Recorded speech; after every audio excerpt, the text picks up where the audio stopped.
Now I'm going to tell you a story about something absolutely horrible that happened. It happened to me. I'm going to preface this by saying, don't you for a second feel sorry for me about this. This was a huge learning experience and a huge experience for me to overcome something very big.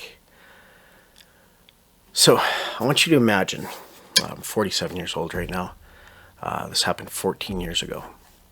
So I'm 37, 33 years old. I'm working for an excavating company. I'm driving truck and laboring for an excavating company. I'm living with a woman that I was in a very toxic relationship with, and she was bipolar, and she was not the cute and cuddly bipolar, if there is a way. She was either I'd come in and she was super lovey, or she was going to stab me, so it was one of those. That was basically my life the whole time. Sometimes you get into a relationship and you lose track of yourself, and you lose track of what you need out of life and what is good for you. You get in this kind of feedback loop where you spend your whole time trying to fix things, especially when you're young and you don't know any better, and you're just trying to make things better, and trying to just if you can just do this change something, or just do something to just make it work, right? I was absolutely in love with her at the time, and I was trying so hard, and I don't know if you've ever gotten to where you're so frustrated and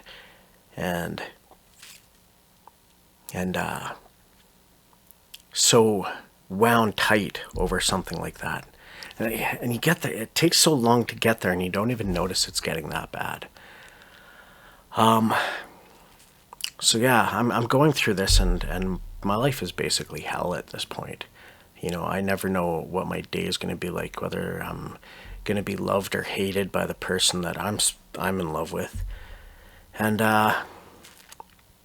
just my mind was just distraught. I made some bad decisions back then. Situations like that. If you're in a situation like that now, please get out of it. You're worth so much more than that. Trust me. You do not want to be in a situation where your relationship just rules every last little part of your life. Whether it's breathing is almost regulated because you're so scared of making a mistake. Just get out of it. If you ever get in a situation like that, just leave. Start over again from scratch if you have to. Just get out of there. At any rate, I'm young, I'm stupid, I'm staying in it. I was with her for like 5 years, and I was so far into it. It's like this electricity just inside me, and just trying to live, just trying to do something to make things better. And then this friend of mine, he calls me, and he invites me to come to visit him. He says, "Hey, come on out. We're bring your mountain bike." I was into mountain biking at the time. Bring your mountain bike, and we'll go out and do a bunch of riding, spend a weekend with me, and let's just have some fun. Haven't seen you in forever. I was like, what? I just gotta get out. I gotta get out for a bit, and I gotta get out there and do this, and just do something. Like, I gotta get away from this. I'm ready to explode. So I grabbed all my stuff, and I headed out for the weekend. She was cool with it. Everything was fine, and I left, and so I get down there, and we start mountain biking. Right, we get up early the next morning, and we hit it hard, and I haven't been free of what was going on in my life for so long that I pushed and I pushed really hard, and I was doing things I didn't have enough skill to do, and I was trying, I had like this little taste of freedom. I was gonna push it as hard as I could, and I was just gonna enjoy it. Like I was It was like this little piece of heaven opened up, and I know a little like something like that shouldn't feel like that because I was in a bad place, right? You got to understand that, but it was just it was. I had to push it. I had to make as much of it as I possibly could because I didn't know when I was going to ever get it again. And so yeah, I was pushing hard. I was doing things I shouldn't have done. I was doing things I didn't have the skill for. And we rode all day. We went to the skate park in this one little town, and then we went trail riding. And yeah, I actually I crashed a few times, and I got some minor scrapes and stuff. And you know, I'll put up some pictures here of some of the minor scrapes I got at the first skate park that I went to. And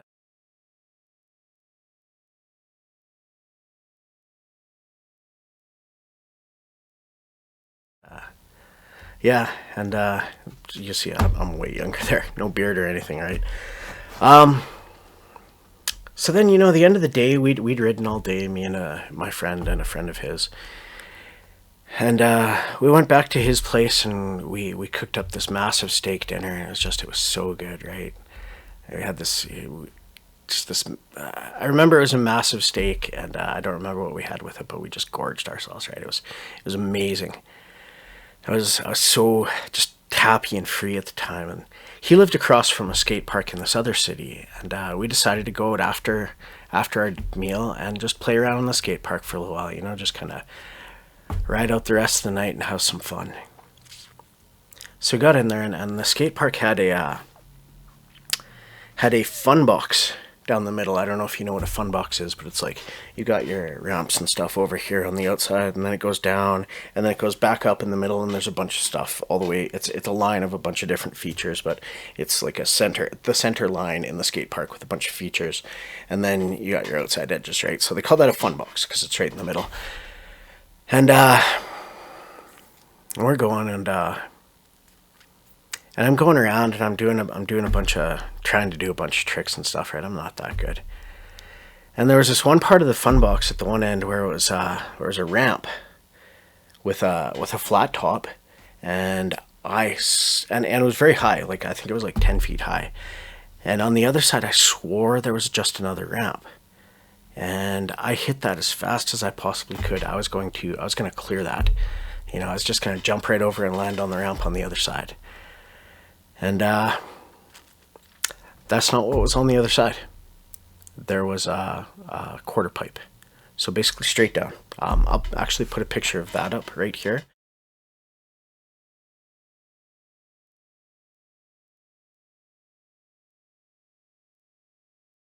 You'll see my friend in that picture, so that and he kind of gives an idea of the height of the of where I made the jump, and so you'll see that right here. So yeah, I went over. I don't remember the actual accident. I do know that I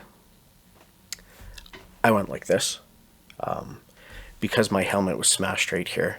I basically went up and straight down into the pavement, going quite fast. And yeah, because my helmet was smashed right here, and I hit with my elbow. I was wearing hard shell pads, and I broke this bone, which then proceeded to go through my elbow, shattering it, through my hard shell pads, and hit the concrete.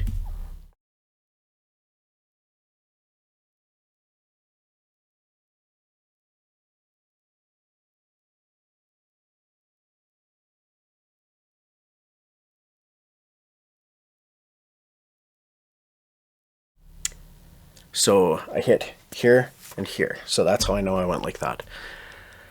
Don't remember it at all. My mind has blocked it out. I imagine it was absolutely horrible. I'm glad I don't remember it, to tell you the honest truth. Yeah, I also broke this bone right here. My sister was actually there hanging out with us, and she yelled over to me. She goes, "Are you okay?" And I remember I was doing the checklist, and I was going like this. I could feel this arm was caught up in the bike on top of me, But so I thought, okay, well, I'll leave that for now. And I did the checklist, looking, okay, no blood. I went down and I was like, oh, I think I'm okay. And then I looked down and I thought my arm was like this, but it was like that. And I was like, I broke my arm. So we called an ambulance, and the ambulance came and got me, and I went to the hospital, and I had, of course, this bone shattered the elbow, so I'm a mess, right? But my elbow shattered, this is broken, everything's broken in there. It's just a total disaster. Because I had just eaten this massive steak dinner, they couldn't give me painkillers. They couldn't give me painkillers because they would thin my blood before surgery, which I obviously needed surgery. So they couldn't give me painkillers because they would thin my blood. But they couldn't put me in surgery because the anesthesia would cause me to throw up. So I literally had to sit there for 7 hours with no painkillers, waiting for my stomach to clear enough for me to go into surgery.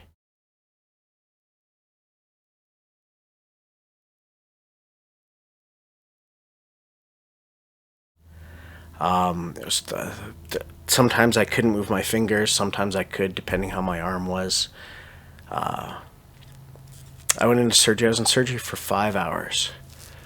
Now, luckily, the surgeon that was on call that night looked at my x-rays, and he said that he wasn't going to be able to fix my arm. He didn't have the skill. So luckily, he called in another surgeon, and at the hospital I was at, there is an excellent surgeon by the name of Dr. Chan. He's very, very highly rated and could have gone to work anywhere that he wanted, but he decided he wanted to work here in the Rocky Mountains because he was a mountain biker and he wanted his children to grow up in a small town. So luckily, they called him in, and he took me in, and he put me in surgery for 5 hours, and he fixed me up. He actually thanked me afterwards. He said that he thanked me for challenging him. He said it hadn't happened in a while. He put my x-ray up in the nurse's station, I remember, and left it up there for 2 days so they could see what he did. I'm actually going to put a picture of that x-ray up right here so you can see it.